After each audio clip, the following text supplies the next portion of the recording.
महाशिवरात्रि का आध्यात्मिक महत्व। भारत के लोग भगवान शिव को मुक्तेश्वर और पाप कटेश्वर मानते हैं।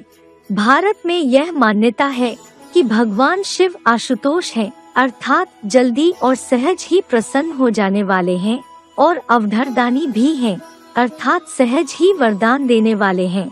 इसी भावना को लेकर वे शिव पर जल चढ़ाते और उनकी पूजा करते हैं। परंतु प्रश्न उठता है कि जीवन भर भगवान शिव की आराधना करते रहने पर तथा हर वर्ष श्रद्धा पूर्वक शिवरात्रि पर जागरण, व्रत इत्यादि करने पर भी मनुष्य के पाप और संताप क्यों नहीं मिटते? उसे सदाकाल की सुख शांति क्यों नहीं प्राप्त होती? आखिर भगवान शिव को प्रसन्न करने की सहज विधि क्या है? शिवरात्रि का वास्तविक महत्व क्या है? हम शिवरात्रि कैसे मनाएं और महाशिव का रात्रि के साथ क्या संबंध है? महाशिवरात्रि सारी मानवता के लिए एक बहुत ही महत्वपूर्ण त्योहार है। रात्रि का अर्थ है रात या अंधेरा। रात्रि में देखना कठिन हो जाता है और अपने लक्ष्य को पाने के लिए भटकते रहते हैं। रात्रि इस दुनिया में अत्यधिक अज्ञानता और अनैतिकता की घोतक है। मनुष्य जीवन बहुत ही तनावपूर्ण है और हर कोई इतना व्यस्त है कि यह भी स्पष्ट रीति से नहीं जानता कि मानवता किस ओर बढ़ रही है। काम, क्रोध, लोभ, मोह, अहंकार रूपी विकारों ने हर मनुष्य मात्र को अज्ञान रूपी अंधेरे के गिरफ्त में ले रखा है। यह ही है रात्रि, अर्थात अज्ञानता की रात्रि।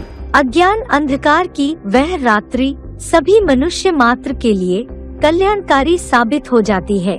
कैसे? गीता के कथनानुसार यदा यदा ही धर्मस्य, गीता के चौथे अध्याय का 7वां श्लोक, अर्थात जब जब होए धर्म की ग्लानि, बढ़े असुर अधम अभिमानी, तब तब लेत प्रभु मानुष शरीरा। महाशिवरात्रि पर मनुष्य ईश्वर के अवतरण की खुशी में मनाते हैं, परंतु उस ईश्वर को जानते नहीं हैं। उसका तो तुरीय जन्म है। हम मनुष्य आत्माओं की तरह वो जन्म नहीं लेता है जिसके लिए गीता में आया है। प्रवेष्टुम, गीता के 11वें अध्याय का 54वां श्लोक, मैं प्रवेश करने योग्य हूँ।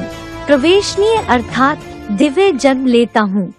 भगवान सर्वव्यापी नहीं है, एक व्यापी होकर के आता है। उसे एक व्यापी की यादगार है शिव शंकर भोलेनाथ। वो शिव निराकार ज्योति बिंदु, जो जन्म मरण के चक्र से न्यारी रहने वाली बिंदु आत्मा है, वो शंकर में आके प्रवेश करती है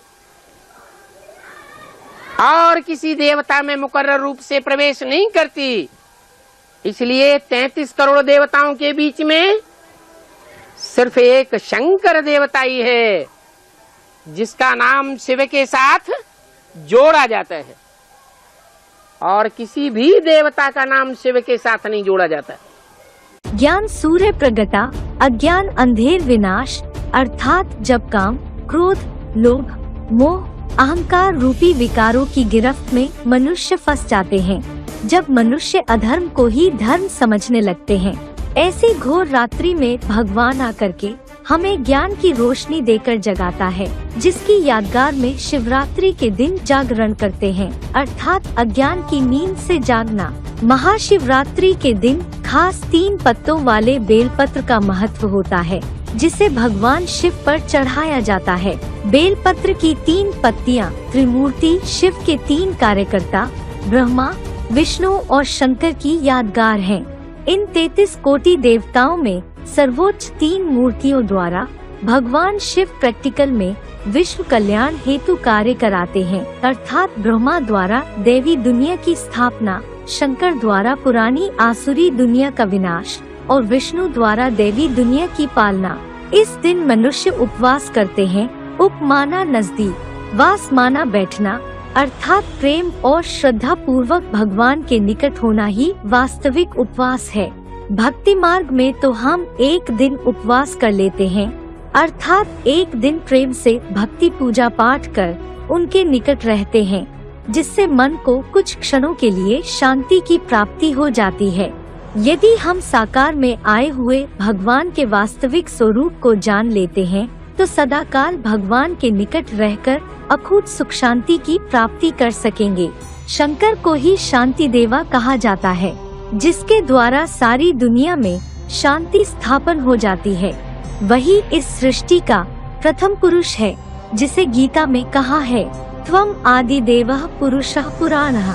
गीता के 11वें अध्याय का 38वां श्लोक। वो मात्र हिंदू धर्म से ही संबंधित है, ऐसे नहीं है। उसका गायन और मान्यता हर धर्म में है। मुसलमानों में आदम, क्रिश्चियन में एडम और जैनियों में आदिनाथ के रूप में जाना जाता है। शिव शंकर भोलेनाथ के अवतरण की यादगार में ही आज हम सब महाशिवरात्रि मनाते हैं। शिव प्लस शंकर भोलेनाथ के अवतरण को जानने के लिए संपर्क करें। ओम शांति।